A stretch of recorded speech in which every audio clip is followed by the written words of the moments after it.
taxheal.com के YouTube channel पर मैं सी सतबीर सिंह आपका स्वागत करता हूं। चलिए डिस्कस करते हैं जीएसटी न्यूज़ पार्ट 264। इस जीएसटी न्यूज़ में हम लोग डिस्कस करेंगे कि यदि आप कस्टमर्स को डिस्काउंट देते हैं तो आपको जीएसटी किस प्रकार चार्ज करना है। जीएसटी एक्ट का सेक्शन 15 सब सेक्शन 3 यह कहता है कि आप सप्लाई की जो वैल्यू है उसमें से डिस्काउंट तभी कम कर सकते हैं यदि आपने डिस्काउंट सप्लाई करने से पहले या फिर सप्लाई करने के टाइम पे दिया है और यह डिस्काउंट आपने इनवॉइस में रिकॉर्ड किया है। यदि आपने डिस्काउंट सप्लाई को करने के बाद दिया है तो आप डिस्काउंट को सप्लाई की वैल्यू से तभी कम कर सकते हैं यदि आपके पास एग्रीमेंट है सप्लाई करने से पहले या फिर सप्लाई करने के टाइम पे और आपने यह डिस्काउंट रेलेवेंट इनवॉइस से लिंक किया है। और दूसरी कंडीशन यह है कि इनपुट टैक्स क्रेडिट जो इस डिस्काउंट से रिलेटेड है वह रिसिपिएंट रिवर्स कर देता है। आइए हम इसे एक एग्जांपल के थ्रू समझ लेते हैं। मान लीजिए आप डिस्काउंट सप्लाई करने से पहले या फिर सप्लाई करने के टाइम पे देते हैं। एक एबीसी लिमिटेड कंपनी है जो कि मशीन टूल्स में डील करती है। वह कंपनी डीईएफ लिमिटेड को मशीनरी सेल करती है 4000 रुपीज़ की और 1% डिस्काउंट देती है और ABC limited 150 rupees packing charges के इनकट करती है। तो उस केस में जब वह एबीसी लिमिटेड अपनी इनवॉइस बनाएगी तो उसके अंदर ही वह डिस्काउंट की वैल्यू को कम कर देगी और उसके बाद जो जीएसटी है वह चार्ज करेगी, यानी कि सीजीएसटी और एसजीएसटी या फिर आईजीएसटी।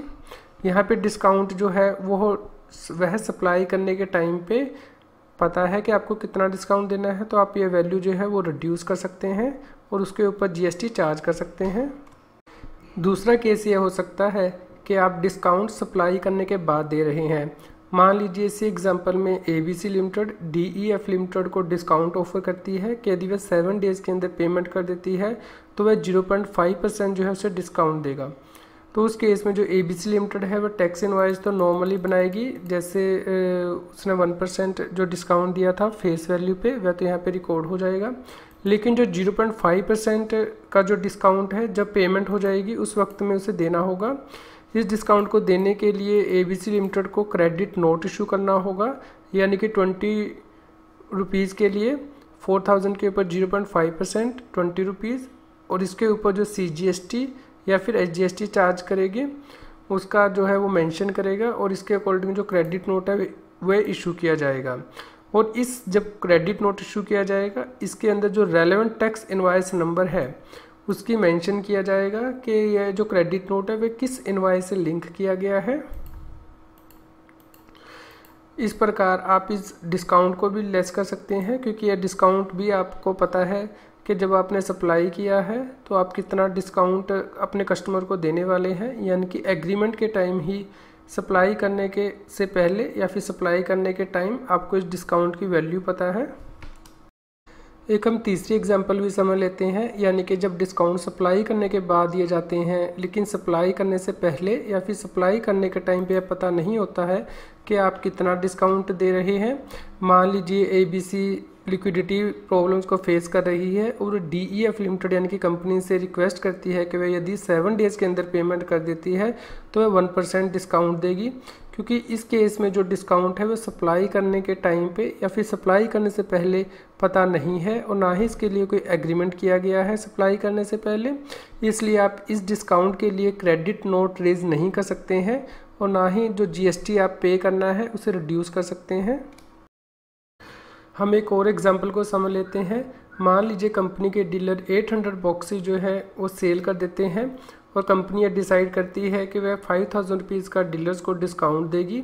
तो क्या कंपनी इस डिस्काउंट के लिए क्रेडिट नोट जो है डीलर को वो इशू कर सकती है और जो जीएसटी डीलर से चार्ज करना है उसे रिड्यूस कर सकती है। सेक्शन 34 सीजीएसटी एक्ट 2017 का यह कहता है कि यदि कोई व्यक्ति टैक्स इनवॉइस के अंदर टैक्सेबल वैल्यू या फिर जो टैक्स पेबल है वो गलती से ज़्यादा चार्ज कर लेता है या फिर रिसिपिएंट गुड्स को रिटर्न कर देता है या फिर गुड्स या सर्विसेज डेफिशिएंट हो जाती हैं, यानी कि सर्विसेज के अंदर डेफिशिएंसी आ जाती है, तो उस केस के अंदर ही क्रेडिट नोट को इशू किया जा सकता है।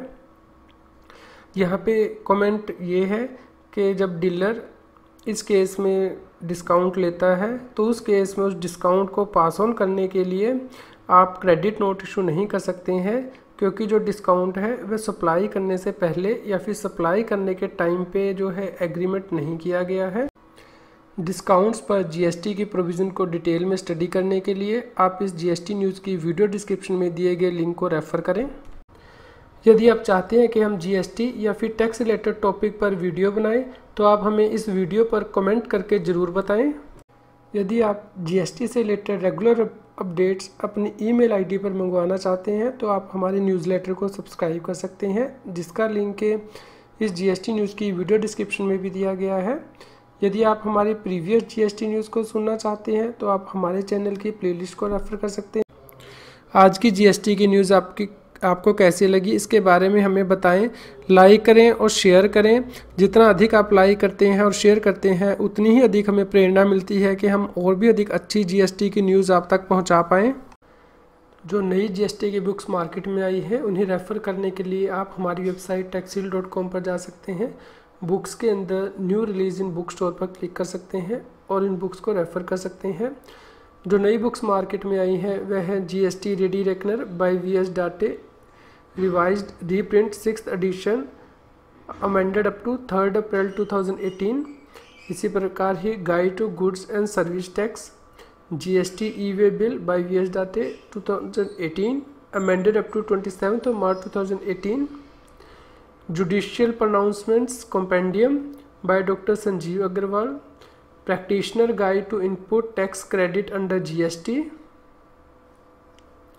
Guide to GST on services, HSN code wise taxability of all services.